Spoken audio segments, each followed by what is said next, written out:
Like, partage et abonne-toi. Vous mettez au fond de la cellule? Nous ne savons pas quelles sont les auditions qui nous attendent, tout comme le procureur du roi Yacine Selika qui découvre les dossiers sur son bureau. À chaque dossier correspond une personne qui vient d'être arrêtée par la police, comme Myriam. Je suis le substitut Selika et c'est moi qui vais vous auditionner, madame. Ça va? Donc ce qu'on va faire, c'est qu'on va vous démenoter et vous allez vous asseoir sur la chaise qui est là. Ça va? Okay. La jeune femme de 31 ans aurait cassé le bras de son mari avec une barre de fer. Voilà, c'est vous là, madame. Je ne vous cacherai pas que vous êtes là pour un dossier très grave qui pourrait vous envoyer 5 ans en prison. Et je ne rigole pas. Alors, vous êtes marié avec monsieur qui est né en 1945. Donc, ce qui fait entre vous une différence d'âge d'environ 44 ans. Donc, votre mari pourrait être aussi votre grand-père. Vers 22 h, il y a eu une bagarre, un incident violent en famille.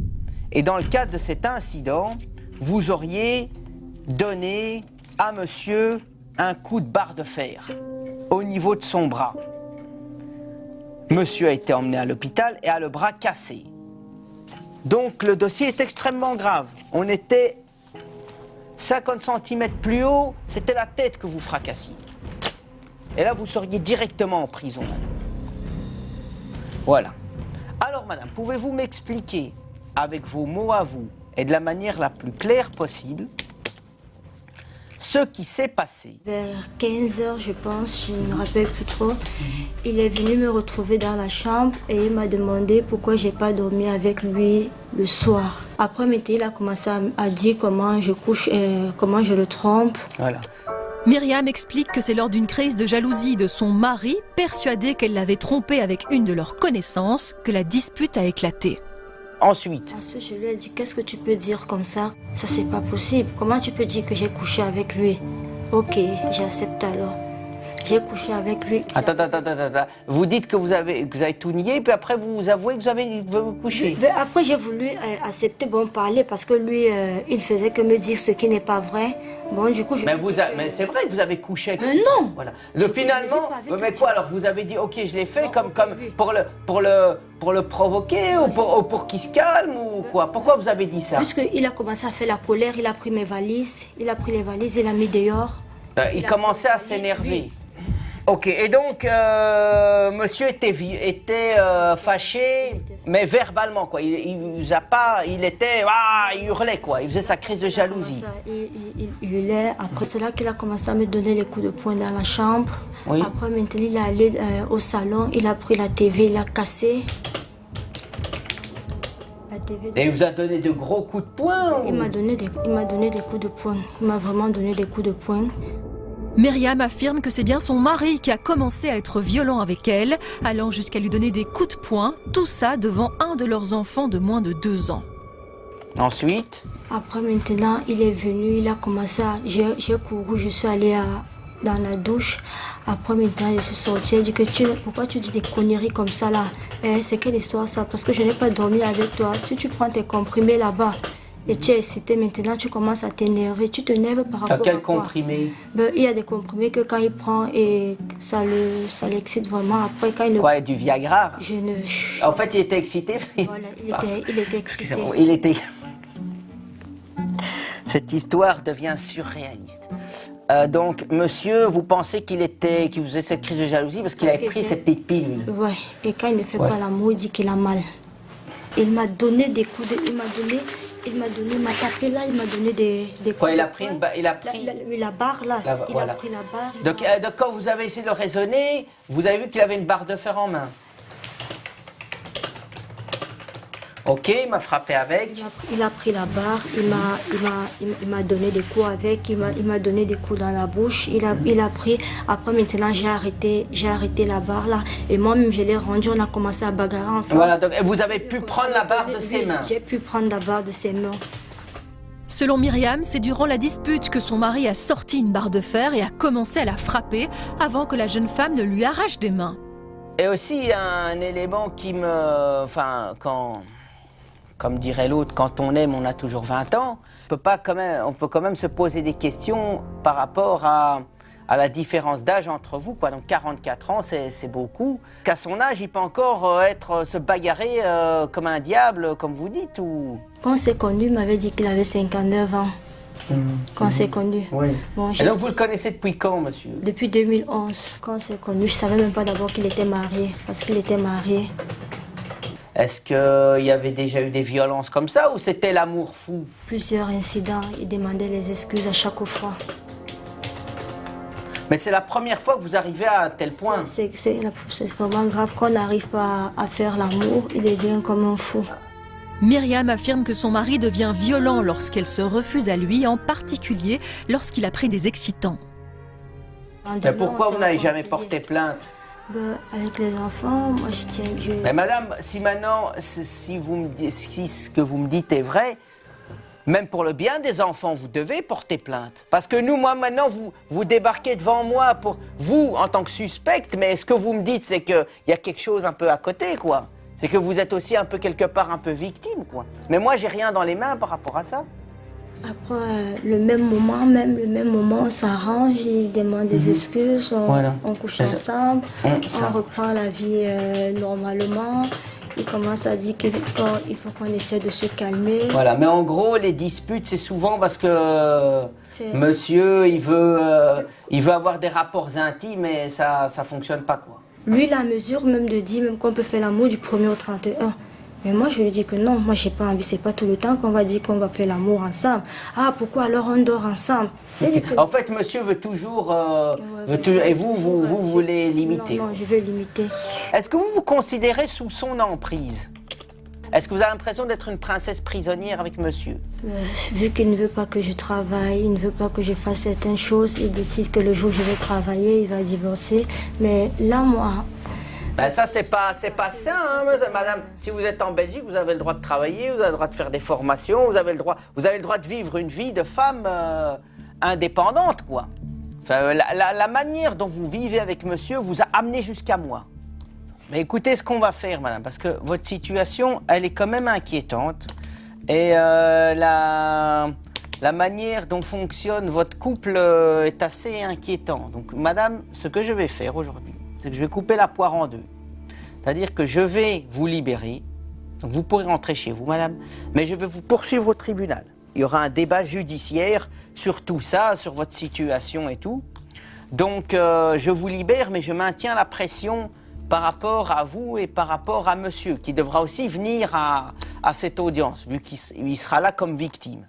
Le procureur du roi n'est pas rassuré par la situation. Il n'a pas de preuves attestant des coups de poing que Myriam aurait reçus. Par contre, le mari a bien le bras cassé. Il décide donc de renvoyer Myriam au tribunal correctionnel de Bruxelles.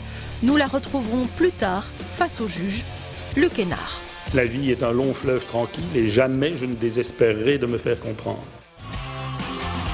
Cette fois, direction, et pour la première fois d'en face au juge, Marchiennes-au-Pont. C'est ici, à la justice de paix, que nous retrouvons la juge Karine Bex. La juge a d'abord fait ses armes au tribunal de l'entreprise avant de souhaiter se tourner vers une justice de proximité. C'est donc dans sa salle d'audience que nous avons posé nos caméras. Bonjour, l'audience est ouverte. Monsieur. Parce qu'on n'attaque pas non plus. Hein. Monsieur, est-ce que vous voulez bien dorénavant ne plus vous adresser qu'à moi? Vous allez gentiment, vous allez vous calmer. Vous n'insistez pas. C'est comme ça que ça se passe. Et quand j'aurai les arguments des uns et des autres, par écrit, je pourrai prendre ma décision. C'est la loi, monsieur. C'est le code judiciaire. On a le droit de se défendre et de prendre un avocat. Vous pourriez peut-être pousser une petite chanson. Je ne peux pas donner conseil, madame. Je peux juste expliquer la procédure. Je ne peux pas donner conseil et juger l'affaire en même temps. Hein. Il s'est fait attraper. C'est fini.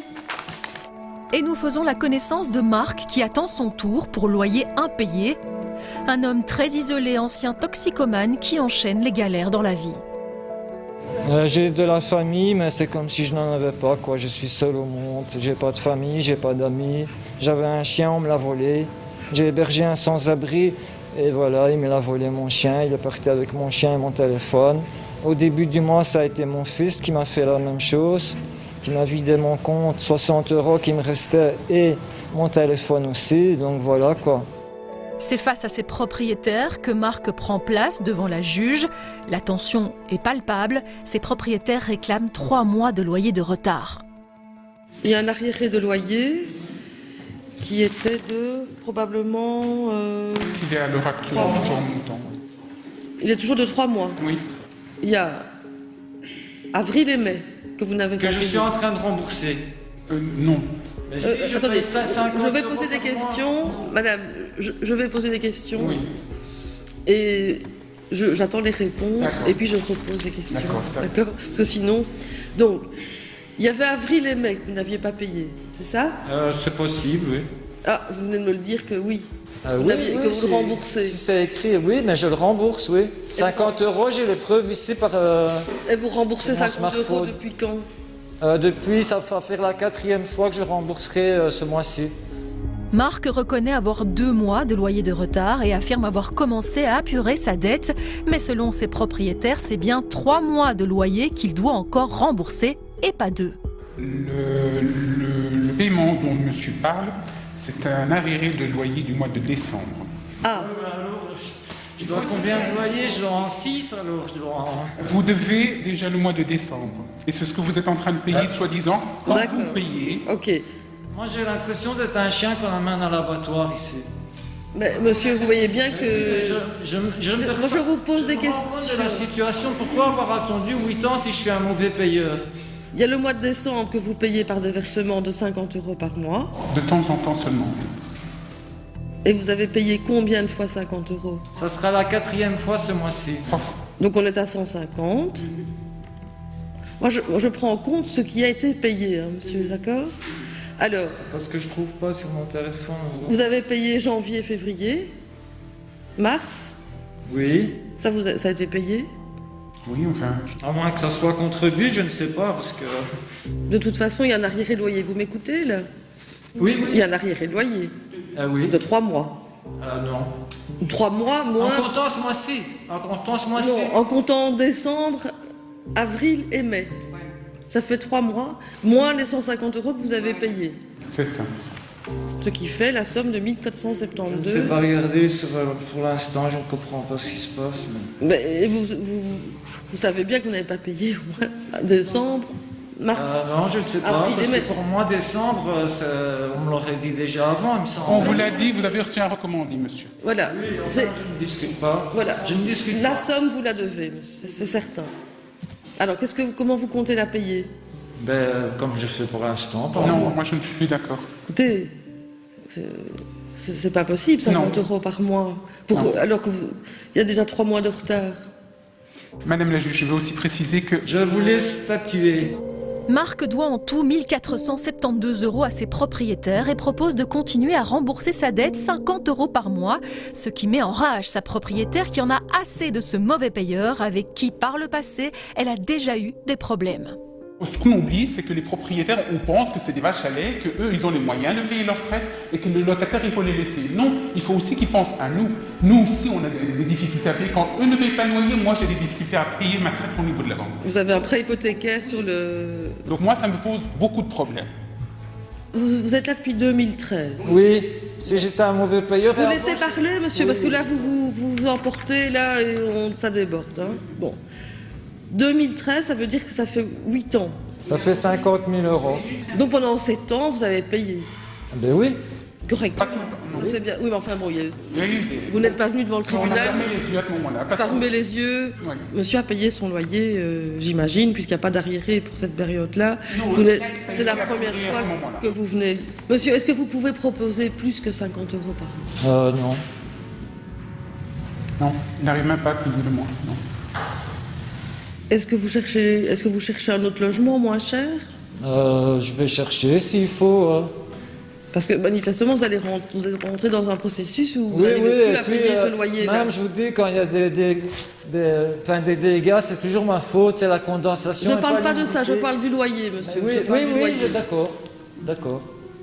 Parce que 50 € par mois, Non. d'autant plus que manifestement, ça se répète.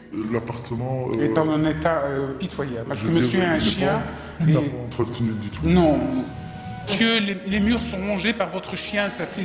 Les murs sont rongés, vous n'êtes déjà venu chez moi, madame. Monsieur propose 50 € par mois. D'un côté, Marc souhaite rester dans son logement et rembourser ses dettes doucement. De l'autre, ses propriétaires veulent mettre fin au bail. Que va décider la juge? En attendant, nous retrouvons Marc à la sortie. Moi aussi, j'ai une vie et que voilà, je fais tout ce que je peux. Si je saurais rembourser 100 € par mois, je le ferais, car qui paye plus vite est plus vite tranquille, mais je ne saurais pas, voilà, je ne sais pas dire autre chose. Finalement, la juge ordonne l'expulsion de Marc, qui est condamné à rembourser ses arriérés de loyer.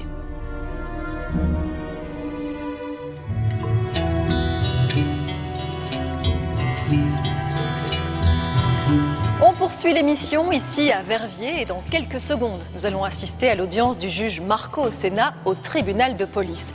Et les juges de police, il faut dire qu'ils ont du travail. Jamais il n'y a eu autant d'excès de vitesse verbalisés au premier semestre 2021. 2,33 millions, un record, une augmentation de plus de 12% par rapport à la situation d'avant Covid en 2019.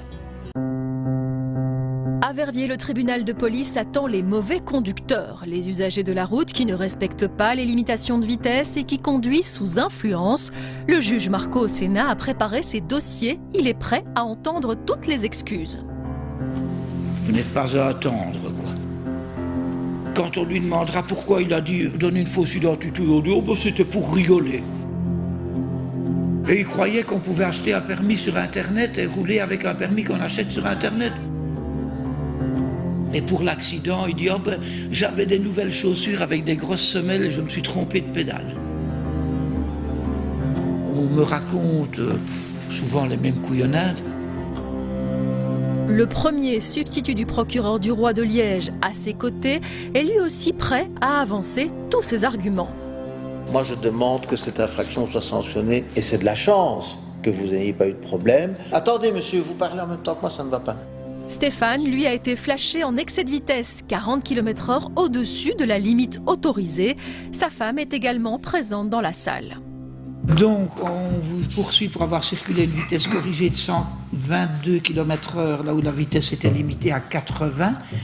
Vous avez un antécédent 2003, hein, ça remonte à assez loin. C'était vraisemblablement de la vitesse au vu de... C'était une moto que j'ai vendue directement après. Alors, vous avez dit que vous vous rendiez en urgence dans une maison de repos. Oui, parce que je m'occupe de mes beaux-parents et de ma maman.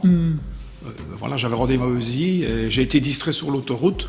Ça, c'est une première... Bon, c'est ce que j'ai répondu. Il y avait un matériel auditif que vous transportiez. Oui, parce que c'était le confinement et il fallait prendre rendez-vous. 5 minutes plus tard ou 5 minutes avant, ça ne changeait rien.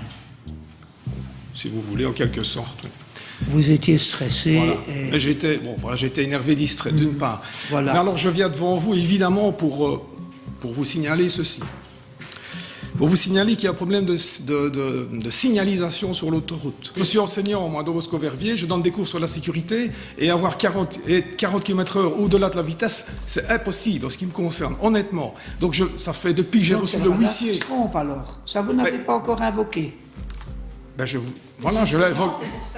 Je l'invoque maintenant, parce que honnêtement, il y a vraiment une injustice. Alors, je suis face à la justice, face devant vous, j'aimerais bien être entendu. En tout cas, j'espère être entendu. La justice, à quel niveau, monsieur? Stéphane affirme que sur la voie rapide qu'il a empruntée, aucun panneau n'indiquait qu'il devait rouler à 80 km/h au lieu de 120. Il affirme avoir filmé le tronçon incriminé et n'en démord pas. Pardon? Je peux vous assurer en toute sérénité qu'il y a un problème de signalisation. Et justement, j'ai fait 2 films vidéo pour vous le prouver. Il consiste en quoi le problème de signalisation? J'ai pris l'autoroute à Orzival, près du Burger King. Dès qu'on monte sur l'autoroute, direction Dizon, et le radar était mis un peu plus loin à droite. Il n'y a aucun panneau de circulation indiquant qu'il faut rouler à 80.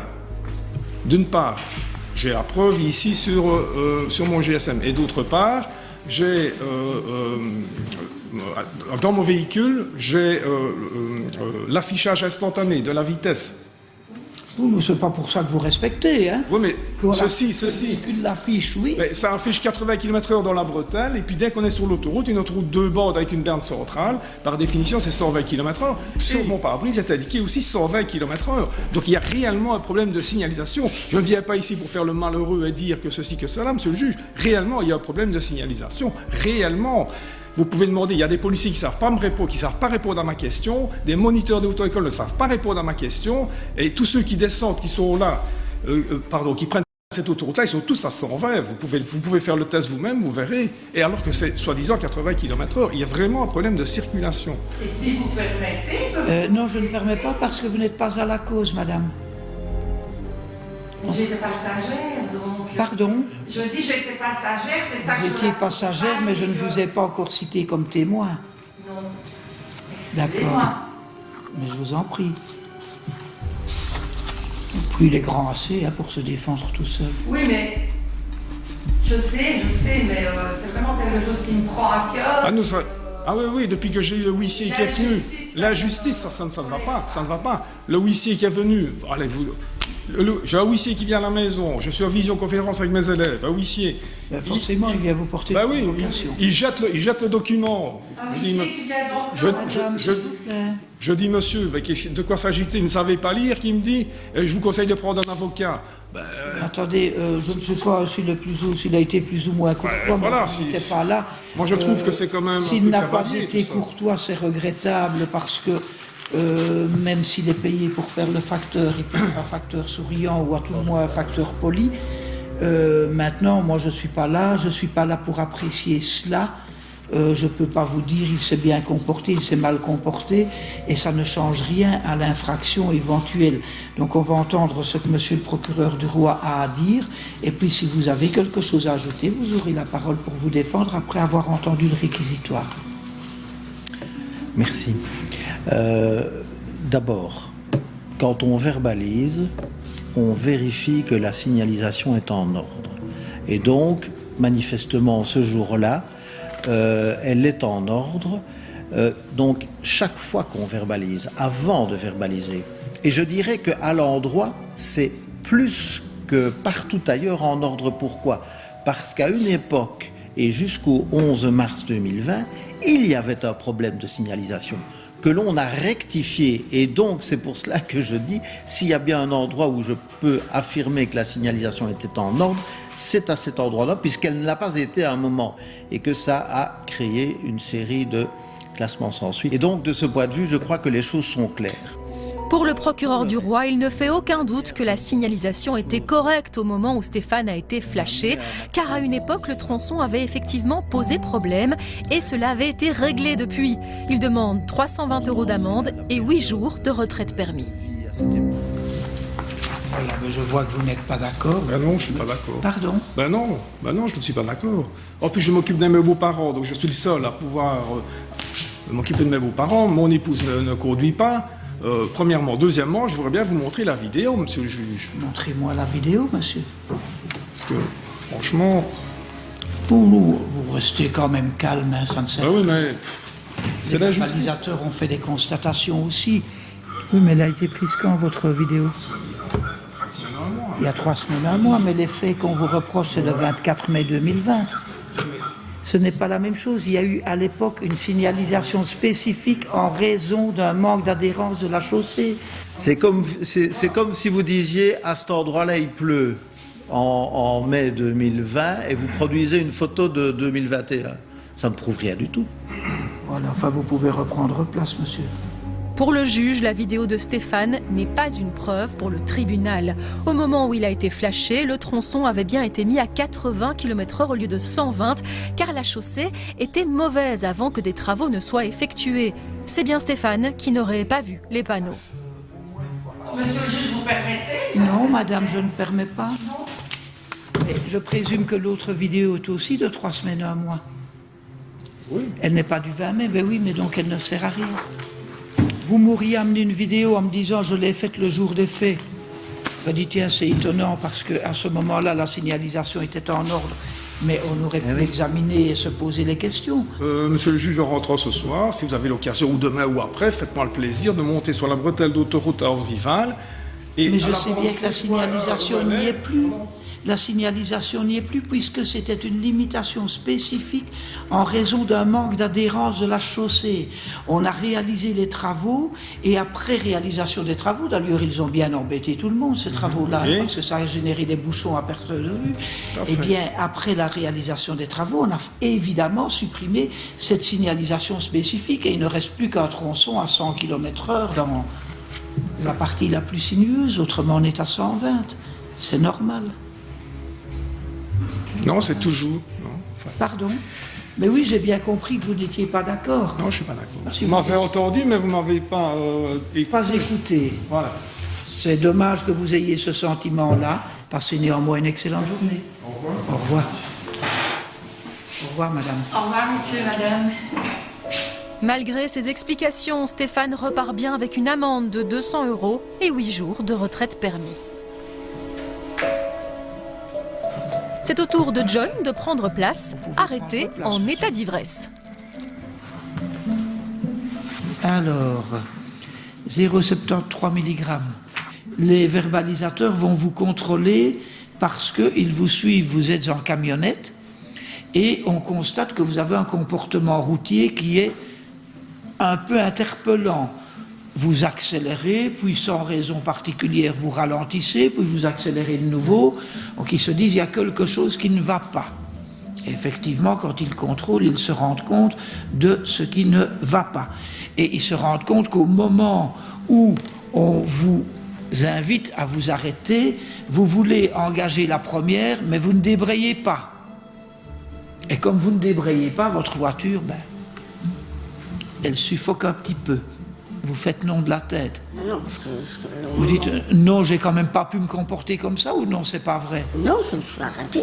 Parce que, je dis pas que vous vous êtes pas arrêté. Ils ont mis les gyrophares, ils n'ont pas mis la seringue, j'avais pas de place pour m'arrêter, j'étais au milieu de la route. Oui. Au moment où je me suis mis sur le côté. Oui, mais là, vous n'avez pas débrayé. J'ai coupé de moi-même, parce que c'est la police demande toujours, en cas de contrôle, de couper le contact et couper le moteur. Donc je l'ai fait de suite et j'ai mis mes clés sur le tableau de bord. Bon, on va constater qu'il y a une forte odeur d'alcool dans l'habitacle, qu'il y a des canettes vides dans les vides-poches de portière. Et puis, vous devenez agressif. On vous dit de rester dans le véhicule, vous voulez en sortir du véhicule. Et finalement, on va devoir vous menotter parce que vous êtes un peu incontrôlable. Mais enfin, il y a quand même un comportement au volant qui semble indiquer que vous n'avez plus le contrôle permanent de vos actes. Vous n'avez plus le contrôle de votre véhicule, vous conduisez de façon assez bizarre, raison pour laquelle, du reste, on vous contrôle. John a expliqué aux agents de police qu'il avait bu 3 vodkas et 2 bières avant de prendre le volant, lui qui a déjà de gros antécédents. Alors, si condamnation de police, c'est pas indispensable non plus au palmarès. Je n'ai plus noté quoi, mais vitesse, Alcool aussi. défaut d'immatriculation, rébellion au tribunal correctionnel, immatriculation, ivresse en 2004, je l'avais dit, roulage, défaut d'assurance. Vous faites quand même un petit peu le tour. Mais j'ai eu beaucoup de... On commence en 1999, hein. On commence tôt, mais de façon régulière, puisque vous avez quand même comparu au total 7 fois devant les tribunaux. Voilà. Monsieur le procureur du roi, je vous écoute. Merci. Les circonstances de contrôle ne sont pas tristes. Hein. On lui demande de baisser sa vitre, il n'y arrive pas. Il faut qu'il s'y reprenne à plusieurs reprises pour arriver finalement à baisser cette vitre. On lui demande, pour des raisons de pandémie, de placer son masque anti-Covid. Hop, il le place à l'envers. Forte odeur d'alcool dans l'habitacle, des carapiles, non pas dans un vide-poche, mais dans tout, à peu près tous les vides-poches du véhicule qu'il conduit. Ça fait beaucoup. Et finalement, on tombe sur ce à quoi on devait s'attendre, c'est-à-dire le taux de 0,73 mg. On oblige les gens à rester dans le véhicule. Lui n'entend pas du tout les choses de cette manière et de cette oreille. Et donc, finalement, on devra lui placer les menottes. Les signes d'ivresse, manifestement ivre. Alors, paupières lourdes, très distendues, congestion du visage. Il bave. Transpiration, agressivité anormale, on vient de le dire, la laine sent manifestement l'alcool, vêtements dérangés, il titube, marche les jambes écartées. Le procureur du roi, en raison des lourds antécédents, est sévère. Il demande 1 600 € d'amende et 2 mois de retraite permis. Vous faites quoi dans la vie? Je suis invalide en fait. Vous êtes invalide? Invalide. J'ai 5 enfants à charge. Vous avez 5 enfants à charge? Je vis seul donc. Vous vivez seul avec vos enfants? Oui. Oui. Bon, 100 €, c'est pas rien. Non, mais si... Maintenant, votre invalidité vous permet éventuellement de faire une peine de travail? À l'heure actuelle, non, parce que je dois me faire opérer de la jambe, parce qu'en fait, j'ai un cancer incurable. Et la chimiothérapie plus les anti-inflammatoires ont fait comme ça s'appelle une ostéochondrose. J'ai déjà été opéré de la jambe droite, donc de la hanche qui était remplacée par une prothèse. On doit faire la même chose de la jambe gauche. La peine de travail, ça me paraît largement compromis. C'est impossible, je comprends bien. Par ailleurs, allez lui coller 1600 € avec 5 enfants à charge. Même avec les allocations familiales, au niveau de l'allocation d'handicapé, vous percevez combien, monsieur? 1700. Combien? 1700. 1700. Et vous avez en allocation familiale? 1100. 1100. 1100. Ça vous fait 2800. Oui. On vivra 6. Et vous avez un loyer? Oui, 600 €. 600 aidés. Ça fait pas énorme par tête. Mais non. D'habitants, hein. Autrement, monsieur, vous souhaitez me dire quelque chose de particulier? Les faits sont là, donc je vais accepter ce qui va m'arriver maintenant. Bien. Ne serait-ce que pour eux, vous ne pouvez plus vous permettre ça, hein, monsieur. Oui, vous n'avez ni les moyens, ni le temps, ni la santé pour tout ça, non? Sans permis, vous allez faire quoi? Oh, ça va être très difficile. Et c'est vous qui vous mettez dans ces situations-là. Oui. Et puis nous, on doit essayer de vous en sortir au final. Je comprends. Et autrement, depuis 2008, il n'y avait rien eu à part cet excès de vitesse-là. Ce que je ne fais pas pour vous, je le ferai pour vos enfants. Oui. Tout le monde peut avoir des problèmes dans sa vie, hein. Et je conçois que votre situation est loin d'être facile. Mais faites quand même en sorte de ne pas avoir à revenir ici. Je vous promets. John, invalide, 5 enfants à charge et dans une situation financière très difficile. Le juge en tient compte et réduit l'amende au maximum. Il est condamné à 200 € d'amende, 1 400 € avec un sursis d'1 an et 2 mois de retraite permis avec un sursis d'1 an. Direction le tribunal correctionnel de Bruxelles. Retrouvez le juge Luc Hénard. Voilà, l'audience est ouverte. Il ne reste plus que quelques semaines au magistrat avant de raccrocher la toge et prendre sa retraite. Je vous ai tendu la main. Donc je ne vous ai pas poussé la tête dans l'eau. Vous êtes une femme et en tant que telle, vous devez être respecté. Monsieur, vous allez vous... Monsieur, vous allez vous... Monsieur, non, je ne vous... Non, non. Moi aussi, je suis en pantoufles. Mais avant cela, il retrouve une fois encore une salle d'audience bondée, autant de justiciables qui doivent se défendre. Aléa Jacta Est. Dans la première partie de l'émission, nous avions suivi au parquet de Bruxelles l'audition de Myriam, arrêtée après avoir cassé le bras de son mari de près de 80 ans avec une barre de fer. Donc le dossier est extrêmement grave. On était 50 cm plus haut, c'était la tête que vous fracassiez. Et là, vous seriez directement en prison, madame. Myriam avait alors expliqué au procureur que son mari avait fait une crise de jalousie et était fou de rage, allant jusqu'à lui donner des coups de poing, expliquant que cette violence était régulière, surtout lorsqu'il prenait des excitants pour avoir des rapports sexuels et qu'elle se refusait à lui. Même pour le bien des enfants, vous devez porter plainte. Parce que nous, moi, maintenant, vous débarquez devant moi pour vous, en tant que suspecte, mais ce que vous me dites, c'est qu'il y a quelque chose un peu à côté, quoi. Myriam doit à présent se défendre face au juge. Exceptionnellement pour des raisons sanitaires, elle se place à gauche sur le banc réservé normalement aux victimes. Alors, chère madame, vous savez pourquoi vous êtes là.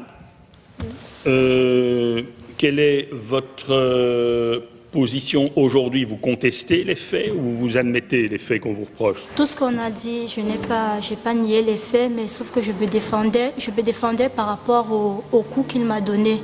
Parce que cette barre de fer, là, c'est lui qui a pris ça pour me taper avec. Et du coup, je l'ai arraché parce que lui, quand il m'a frappé, ça m'a blessé et j'ai arrêté ça et je me suis défendue avec. Oui, vous êtes fort défendu, puisque, est-ce que je me trompe en disant que le bras de monsieur a été brisé? Il y a aussi des coups de poing qu'il m'a donnés et j'esquivais aussi. Bon, parmi ça aussi, je l'esquivais. Oui. C'est pas uniquement cette barre de fer parce que... Enfin, vous y êtes pas allé de main morte, hein, quand même. Non, je... Alors, vous dites maintenant ce que vous dites. Vous avez moins dit durant l'enquête, c'est qu'en réalité, c'était plus ou moins une défense, puisque apparemment le motif était un motif de relations intimes et de médicaments que prend l'intéressé pour être particulièrement performant dans le domaine que nous imaginons. Il n'aime pas trop quand vous vous refusez à ses avances, c'est vous qui le dites bien, mais il n'en demeure pas moins que quand vous dites aujourd'hui que vous vous êtes simplement défendu, mais en tout cas le résultat, c'est que lorsque monsieur va au commissariat, d'abord il ne souhaite pas déposer plainte contre vous, hein, première constatation, mais il n'en demeure pas moins que lorsque vous avez pris la barre de fer et que vous l'avez utilisée pour le frapper, là vous lui avez carrément cassé le bras. Voilà. Et aujourd'hui, vous dites, vous vous êtes simplement défendu. Je ne me suis pas rendu compte de ça parce que nous étions en train de bagarrer, il était en train de me donner des coups de poing. Il a pris cette barre de fer, il m'a frappé avec, je me suis blessée le sang. J'ai essayé d'arrêter cette barre de fer aussi pour frapper avec. Myriam réaffirme avoir simplement voulu se défendre après avoir reçu des coups de poing. C'est son mari qui s'est saisi en premier de la barre de fer, qu'elle lui aurait ensuite arraché des mains pour le frapper. Aujourd'hui, quelle est la situation? Il y a des petits soucis, mais ça va. Nous sommes il y a des petits soucis. Il y a des petits problèmes de temps en temps, toujours des petits problèmes de couple, mais ça va. Pour le moment, ça va. C'est un peu paradoxal, hein, parce que si vous avez quelqu'un qui est aussi violent avec vous, qui crée une réaction tout aussi violente de votre part, comment expliquez-vous que vous restez finalement ensemble? Nous sommes ensemble, on tient l'un de l'autre, il y a les enfants. Eh bien, je vais entendre ce que souhaite me dire Monsieur le procureur du roi. Je vous remercie, Monsieur le Président. Je vous en prie. Voilà. Madame est devant vous, Monsieur le Président, pour un dossier de coups et blessures. Et j'ai également repris la circonstance aggravante qu'il s'agissait d'une personne vulnérable, vu que Monsieur est né en 1945. Donc, c'est un couple où il y a une différence de 44 ans entre Monsieur et Madame. Et le jour des faits, bien, on a frôlé le drame. On a frôlé le drame. Donc, une dispute. Monsieur... qui, semble-t-il, avait pris certaines pilules qui le rendaient très ardent, a fait une crise de jalousie à Madame. Et selon les dires de Madame, et ce qu'elle m'a dit dans mon bureau, donc il m'a frappé avec et j'ai pu lui prendre la barre de fer des mains. Voilà, donc il n'y avait plus de danger par rapport à cette arme que monsieur aurait, selon elle, utilisée durant la dispute. Monsieur... était, entre guillemets, inoffensif ou plus inoffensif qu'avec cette barre de fer en main. Et Madame lui a quand même asséné un coup qui lui a fracturé le bras. Voilà, Monsieur le Président. Donc moi, je ne pense pas que Madame soit agressive ou ait un profil agressif. Mais voilà, donc a dit... à 30 cm plus haut, monsieur aurait pu l'avoir sur la tête, et là, le dossier aurait été tout autre. Pour le procureur du roi, en désarmant son mari de 80 ans, elle n'était plus en danger et n'avait pas besoin de le frapper jusqu'à lui casser le bras. Il précise qu'il n'a aucun certificat médical qui atteste que Myriam a bien reçu, elle aussi, des coups. Il demande donc 6 mois de prison mais ne s'oppose pas à une suspension du prononcé. Alors, en termes de certificat médical, il est vrai que je n'ai pas vu au dossier, mais je parle sous votre contrôle, de certificat relatif à madame. Donc, qu'est-ce qui explique, madame, que vous ne vous soyez pas fait examiner par un médecin, puisque vous dites que vous avez été frappée, vous me montriez tout à l'heure vos poignets? Je ne suis jamais allée à l'hôpital depuis que je suis ici. Bon, je ne sais pas comment ces choses se passent. Bon, le seul hôpital où je suis déjà allée, c'est l'hôpital des enfants pour le petit. J'ai juste pris les trucs qu'il y avait à la maison et je me suis soignée moi-même. Bon, je ne savais pas qu'il fallait aller à l'hôpital et faire un certificat médical, puisque ça, je n'ai jamais vécu ça. Bien. De son côté, l'avocat de Myriam plaide la légitime défense. Sa cliente n'avait pas d'autre choix que de frapper son mari pour s'en sortir. Il demande l'acquittement. Mais dans la légitime défense, il y a aussi l'hypothèse, enfin non, la circonstance, qu'il ne doit pas y avoir d'autre possibilité de mettre un terme au danger. Ici, je ne vois pas pourquoi il fallait nécessairement frapper ce vieux monsieur, et il a suffi d'un coup pour qu'elle lui casse le bras. Donc, en termes de légitime défense, j'ai en tout cas un certain nombre de réflexions en droit. Parce que finalement, puisqu'on parle de ça, pourquoi vous n'êtes pas parti finalement? Pourquoi vous avez pris cette barre à l'égard de votre mari et vous avez l'air jeune et fringante? Pourquoi vous n'êtes pas simplement, vous lui avez pris la barre et vous pouviez partir?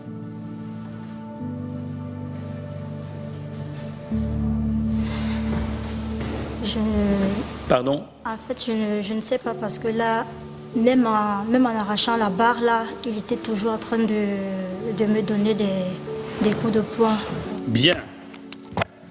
Eh bien, madame, je vais réfléchir à tout ça et je vous ferai part de ma décision, madame. Excusez-moi, monsieur le président. Excusez. J'aurais bien voulu faire une petite réplique. Excusez-moi, monsieur le procureur du roi, bien sûr. Voilà. Donc, évidemment, monsieur le président, moi, je ne suis pas d'accord avec l'avocat de madame par rapport à la légitime défense. Et vous avez un peu décortiqué mon raisonnement, monsieur le président. Pas d'alternative, moi, je ne suis pas d'accord. Madame avait réussi à prendre possession de cette barre. Elle aurait très bien pu la balancer ou partir avec. Voilà. Et deuxième chose, moi je ne suis pas d'accord non plus par rapport à la proportionnalité de l'attaque de madame. Donc voilà, donc pour monsieur le procureur du roi, pour mon office, la légitime défense, les conditions de la légitime défense ne se rencontrent pas dans ce dossier. Je rassure, maître, que dans le cadre du dossier à charge de madame, j'ai fait ouvrir en parallèle un dossier à charge de monsieur qui est en cours, qui est à l'information, mais vu le confinement ou tout ça, donc tout ce qui est audition de monsieur en tant que suspect, tout ça est bloqué. Donc voilà, monsieur le président, donc je maintiens mes réquisitions et pour moi, pas de légitime défense. J'ai dit je vous remercie. Tout est dit, madame. Le procureur du roi Yacine Selika estime que les critères de la légitime défense ne sont pas vraiment remplis, à savoir que Myriam n'aurait pas eu d'autre alternative et qu'elle avait donné une réponse proportionnée aux faits. Myriam risque maintenant une peine de 6 mois de prison pour avoir cassé le bras de son mari avec une barre de fer. Son mari, qu'elle décrit comme un homme très violent.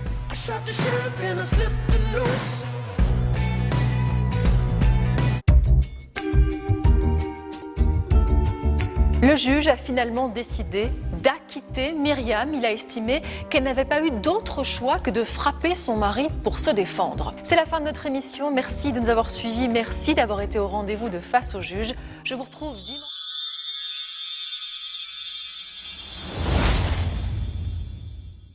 Merci d'avoir regardé cette vidéo. Et surtout like, partage et abonne-toi.